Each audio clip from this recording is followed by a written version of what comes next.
I'll walk you through my whole process of using keyframes and everything I learned throughout my time editing. By the end of this video, you'll be at least slightly better at making animations. That's a promise. If you don't know me, my name is Eva. I made my first timekeeper months at 15, 7 months after editing my first video. You can see my work in the description, blah blah blah blah. I'm going to my PC right now to show you how I use my keyframes. Bam! I now have also 2 cameras, which is cool. Okay, so I'm gonna start with the basic stuff. Here are timestamps for everything that I'm gonna go through. If you know none of them, good news, you're gonna learn a lot in this video. Alright, so starting from absolute zero. Here is a crash probe. To make it move from left to right, most people use the motion effect and just make it move from left to right. As a general rule, never use the motion tab, just close it. You will never need it. What we're gonna be using instead is we're gonna use an effect called transform. Here it is. You drag it in and you have a transform effect. This is basically a motion tab, but it's more customizable. So in the same way you would move it using the motion tab, you can move it using the transform effect, and it does the same exact thing. But the difference here, you can add multiple transform effects, which we're gonna need to do later in the video, in the making a ball bouncy chapter. So now that you have a transform effect, I wanted to do something really quick to make your animations a bit crispier. There's a shutter angle option over here. Just drag it up to 360. Just add some motion blur, which makes it look smoother. Now what I recommend you doing is save it as a preset. I call mine move because it's a simple name and it's super easy to type. So now every time you apply it, it already has a shutter angle to 360 and you can just start animating right away. Now to third chapter, different speed curves. You click on this arrow and you're gonna see 2 balls. When you click on a keyframe, you're gonna see 2 balls in each side. If you drag the balls closer to each other and drag them down, it's gonna make a shape like this, which basically makes the animation smoother. It makes the movement start off slowly and then it ramps up, as you see here. It ramps up in speed and it goes faster. Here's a GIF that explains it if you still don't understand. But now basically it originally starts right away and keeps moving at the same speed and then stops right away. Now it starts off slowly, goes faster and then slows down, which is smooth. You can make infinite curves and you need to understand them more the more advanced you become, because you're gonna need to customize them from each animation. But I'm gonna walk you through 3 main curves that you're gonna commonly use. The first one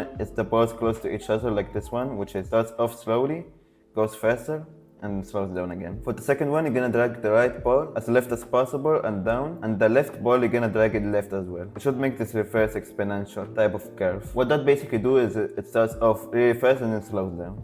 Like this. So hopefully you understand it more. If you see this ball, the further away you move it, the slower the animation starts at the beginning. And the closer you move it, the faster the animation starts at the beginning. As you see, this is a speed curve. The higher it is, the faster the ball is going at that point. So now if we put it as much as possible to the left, it starts off like this. This is helpful sometimes. For example, if someone jumps, you do not start and you jump slowly. You do not just go to the air slowly and then fast and then slow again. You start your jump with a lot of momentum and then you slow down and then you fall again. So in this example, let's make the block jump and let's do the second kind of curve. So now as you see, it jumps, but it doesn't come back because we need to also make it come back. We're gonna do that with making another transform effect, another move, which is why we use transform effects. And we're gonna use the third kind of curve, which is basically the same kind of curve but in reverse. We're gonna push the left ball to the right as much as possible and the right ball to the right as well. So now it's exponential, but the other way around. Now if you look at this, it looks like the block is jumping and then coming back down. This is kind of unrealistic because the gravity here is super low. If we move the keyframes closer like this, it should be more realistic. So now we made this block jump. Let's make it jump over something as well. Let's make it dodge this pickaxe. We're gonna make this pickaxe start off slowly. We're gonna use the first kind of curve, which is slow, fast, slow. As you see here, we drag both balls to the center. And let's time it so it gets as fast as possible when the Minecraft block jumps. Now let's see this.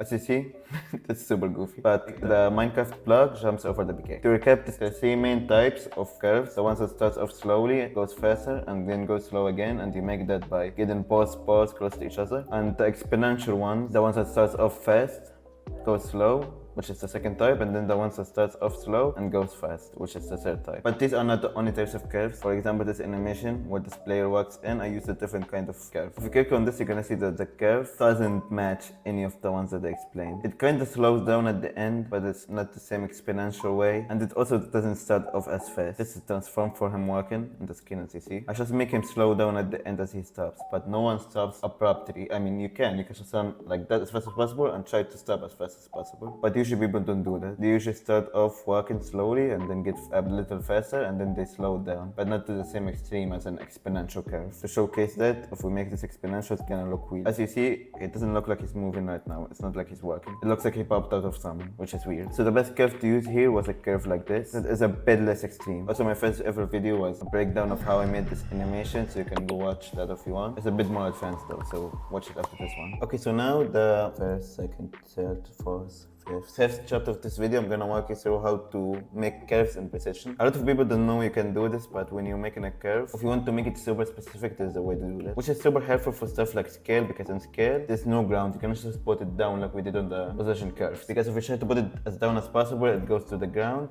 and it makes this weird thing where it goes over where you intended it to go, and then it goes back, which is super weird. So you have to try to line it up with the starting level, which is super hard, but I'm gonna teach you how to do it super easy. So now if you want to make the first kind of curve, where the one with the balls close to each other, we're gonna maybe try to do something like this, but it's not the same. It's just off kind of fast. Yeah, it's not as smooth as you want it to be. So what I like to do, which a lot of people don't know you can do this, if you see these numbers over here, you can drag these numbers to the left or right, and it will change how the graph looks. So I'll just like zoom into where it starts, like this, and as you see, yes, it's not perfectly aligned. You can just move it now, and it will be perfectly aligned. So now it slows down like we wanted, and we can go to the beginning as well by doing this and then this. Here also in the beginning it's not perfectly aligned, so now I can just make it perfectly aligned. And now if we see, you're gonna see that this is more accurate. It scales up and then slows down more than the other one. It doesn't start off with any momentum at all. So even if you want to make it go above the scales that you decided, like this, you wouldn't be able to see it usually, but you can just change it like this, and it will show you what you're doing, which is super cool. I didn't know this for a long time, and I spent a lot of time trying to make it perfect, and I couldn't. If you notice here, there's a slight problem, which is the pickaxe doesn't scale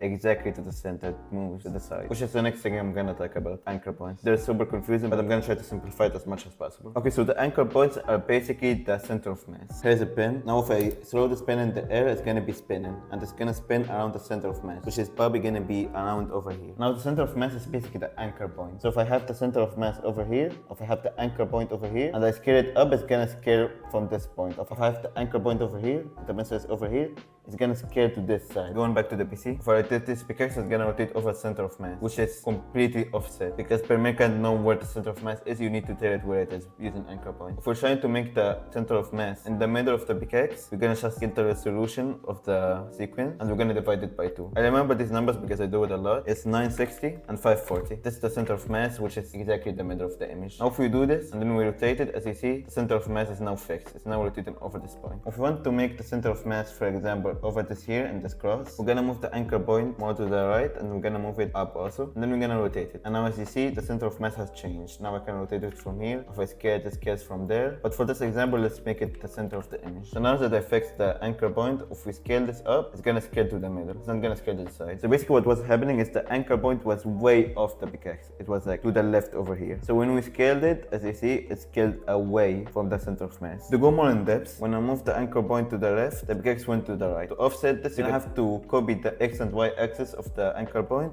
and paste it on the position. Now it goes back to the center. So now if I try to make it centered and I change the anchor point to 960, like I said, it's gonna move over here. It's gonna change the position of it. But if I copy paste it to the position, it's gonna get fixed back to the middle, which is what we want. So usually when you move the anchor point, you also copy paste the values to the position, because you don't want it to move to random directions when you're just trying to change the center of mass. Now another example of this, if I get an image of myself looking quite handsome and I add a transform effect and I scale it up, the anchor point is messed up. If we change it to 960 and 540, like I said before, it's gonna be to the center. So now if I scale it up, it scales into my lips. But what if I wanted to scale into my eyes? Which is how we do zooms, by the way. You don't scale to the center of the screen, you scale to the person's eyes, because we're looking at the person's eyes and you shouldn't move them. If we scale to the center, the eyes move a bit. Now if we click on the anchor point, how we would make it move to my eyes? I mean, what we can do, we can move the position and scale like this. We make it scale up and then move it here. So it kind of moves to my eye. The problem here is if we change the scale curve and make it curve 1, for example, it gets messed up. We're gonna need to move the position to the same curve, or it's gonna be awkward like this. I don't know what this is. So now we're gonna try to do the same thing on the position, but it's gonna be offset slightly. So now it's still gonna be weird. It's not straight. It goes down in the middle, something like that. So the actual way to do it is using anchor points. What we're gonna do is we're gonna move the anchor point to my eyes here. So now it's moving to my eyes. Now I can just scale it up like this and change the curve, and it will zoom into my eyes like this. So to recap this real quick, I moved the anchor point point to this point in my eyes, like this line as you see here. So now when I scale it up, it scales from my eyes, which is how you do zooms usually. You don't do it this much, you do it like 150 for example, at most like 150, so it now goes like this. So another way you might want to use anchor points is while you're using it with uniform scale off. Now if you turn uniform scale off, you can scale an image vertically and horizontally separately. If I want to make the third block bounce, for example, in real life you crouch before jumping, and I'm gonna try to do the same thing here, but if we just decrease the vertical scale, it's gonna decrease it from the middle because we have it 960 by 540. What I can do instead is I can change to anchor point, so it changes from the bottom of the block like this. Now if I decrease the scale to 80 for example, and then to 101, and if you click on this arrow and make the curves curvy, it's gonna give a jumping effect like this. Now I'm still gonna have to make him jump, which is the next chapter, making this grass block bouncy. I said a ball at the start of the video, but it's not actually a ball, it's just a grass block. Now that we make it kinda crouch by scaling it down vertically with the anchor point at the bottom of the block, what we can do now is make it jump when it goes up like this. So now if we make it go up like we did at the start of the video and make it have a curve of number 2, you're gonna have a jumping effect as you see. It looks pretty cool. Now if you add another transform for gravity and make it after jumping come down again, to make sure that it comes down to the same exact point, I'm gonna just make one of these real quick, a line, and move it to the same point of the line. So now I made sure that it taps at the same exact level. Now I'm gonna just make it a curve number 3 like we did on the last time, and let's see, it jumps and drops down. Amazing. First of all, the gravity here is a bit harsh. It's not as exponential as that in real life. It's more like this. As you see, I just made it less exponential a bit by moving the ball slightly to the left. And when you move it to the left, the less exponential it is. Something like this in real life. The gravity becomes stronger the longer you are in the air, but not to the same level as it was. So now he falls like this. When someone falls in real life, he also crouches. If you just keep your legs completely straight, you're gonna just break your legs. So let's try to simulate that by making him crouch as soon as he touches the ground. Again, I would use a curve number 2 here. As you see, it's pretty hard to line it up right now. I would use the technique from chapter number 5 and change these numbers to go more precise like this. Okay, now let's see. We can first of all notice that this one is messed up, so let's fix it, make it line up. And then this one, we can make it a bit longer like this. We can go to the one in the bottom, make sure that one is alright as well. And bam, should be nice. So now it touches the ground, it should go back to 80 instead of 100. And it goes like this now. It jumps and then goes down again. I should make the jump a bit higher, so I will just move this up more and move this down more. This will make the jump higher. It goes like this, bam, jumps back. So now it crouches, jumps, and comes down. It's a bit off timed, let's time the peaks of both of them. So now it goes down as fast as possible when it touches the ground. If we want to go even more realistic, it's gonna be a number 1 curve when it touches the ground. Because you crouch after you touch the ground. You're gonna have your legs straight while falling, and then when you touch the ground, you crouch. So let's replicate that over here. Okay, looks good. Now we just make it go back to normal after that, because you don't stay crouched forever. That's weird. Now if we look at this animation, it crouches, jumps, crouch again, and jumps back. If we compare it to the jump we had in the beginning before I went through how to make precise curves, how anchor points work, and how scales work, after going through all of that and applying them, it looks pretty cool like this. To recap, we have the anchor point at the bottom of the block, so it goes down like this. We use these stuff over here to make sure the curves are perfect, and we make it go down from 100 to 80 before jumping, and then we make it go up to 101 while using the curve number 1 over here to the position, so it actually jumps off the ground. And then we have a curve over here which is supposed to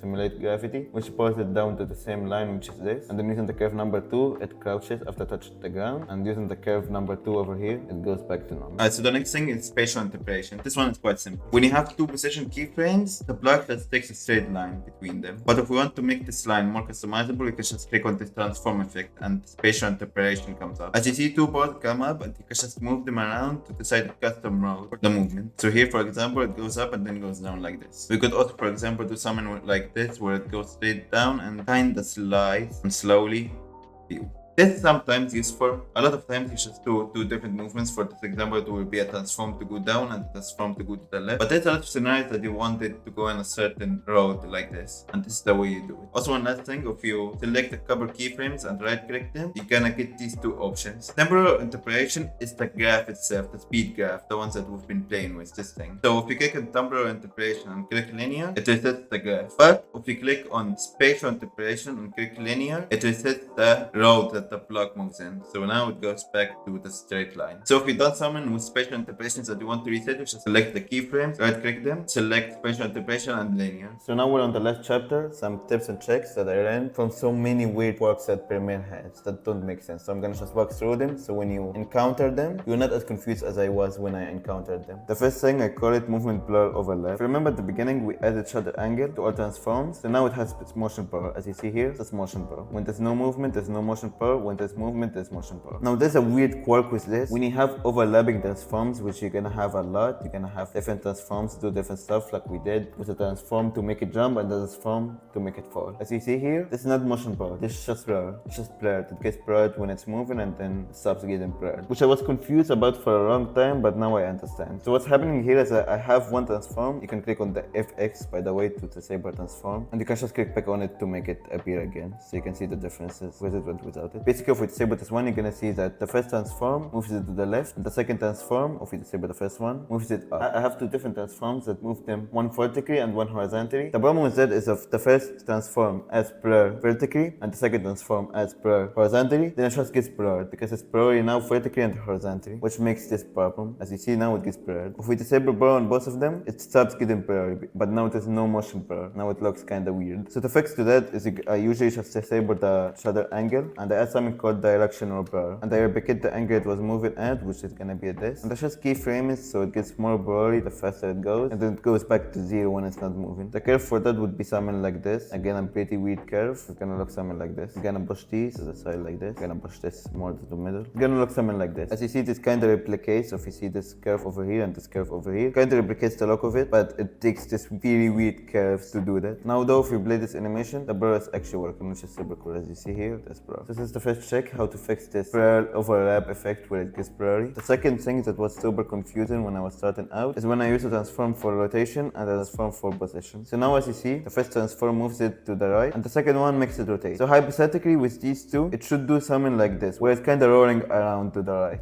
and then stop. But it might do something like this, which is super confusing. I don't know how to even explain this movement. It's kind of spirally, it's super weird. The difference between these two is the order of effects. If we move this transform above the other one, it does this. If we move it back, it does this. I'm gonna explain that real quick. Effects get applied from top to bottom. So this effect gets applied and then this effect. This transform gets applied and then this transform. The first transform here just makes it rotate around like this. And the second one makes it move to the right. Now if you do it in this order, it rotates and then moves to the right, then it's gonna just roll around, which is what we want. But if we change the order of them, so now the first one moves to the right and the second one makes it rotate, it's gonna make this weird effect. If you think about it, the rotation, it's rotating from the center of the screen. This is the middle. So now when we moved it before rotating it, it didn't become the center anymore. It's like to the right. So now when we rotated it, it's rotating from the center of the screen still. So as you see, it went to this point, we rotated it rotated over here. If you see my mouse movement, it goes like this. So if we wanted to have this rotating, roaring effect, we're gonna have to make it rotate before moving, because the rotation is from the center of the screen and now it's gonna be centered, so it's gonna rotate correctly, and then we can just move it completely after being rotated. If we do it the other way around, it's gonna become off-centered, so the rotation is gonna become weird, which took me a long time to figure out. Alright, so now on how to replicate graphs. So how to make a graph look exactly like the other graph. Alright, so in this example, I'm gonna try to replicate a scale graph to a rotation graph. I'm gonna make it to 1c60 and go from 200 scale to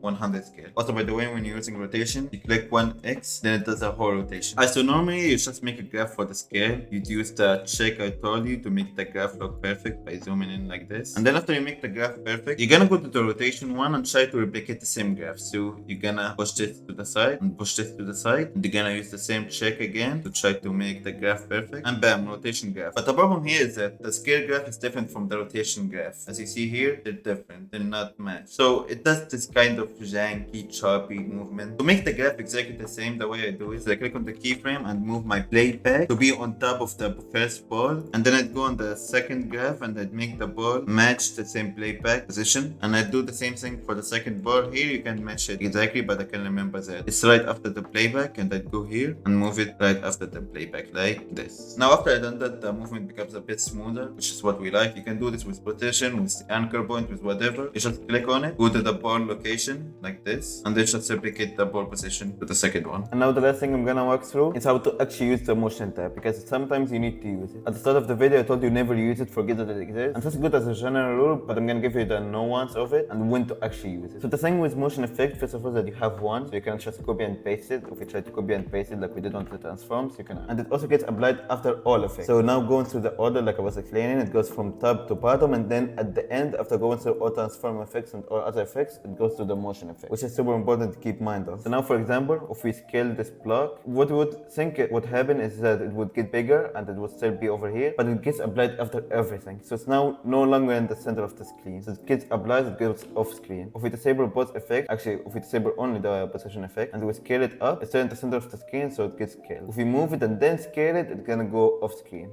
As you see like this. I use the motion effect only after making a whole animation. I just sometimes scale it up if I want to. I can move it to the right and left. Like, I just move the animation around, but I don't animate stuff with it. And that's it. It says everything I know about keyframes. The rest of it comes with practice, but I walked you through the 3 main curves. I walked you through how I did the walking effect on the desert animation. I walked you through how to make the perfect curve with precision. And then I explained how anchor points work, and I even got a pen to explain it. And then I made this grass block bouncy and how to replicate effects. And then I went through motion blur, overlap, the new ones with using rotation and position at the same time, and the ordering of effects. And then I walked through how spatial interpolation works and how to actually use the motion tab. I hope this was useful because it took a long time to record and even longer time to figure out. I'm gonna be uploading videos like this on a daily. You can find the project files for the desert animation in the Discord down below, and I also do weekly coaching course in it. You can also connect to other editors that watch the same kind of content and are like you in it. Here's a more advanced video that I made breaking down everything I did to make this desert animation, and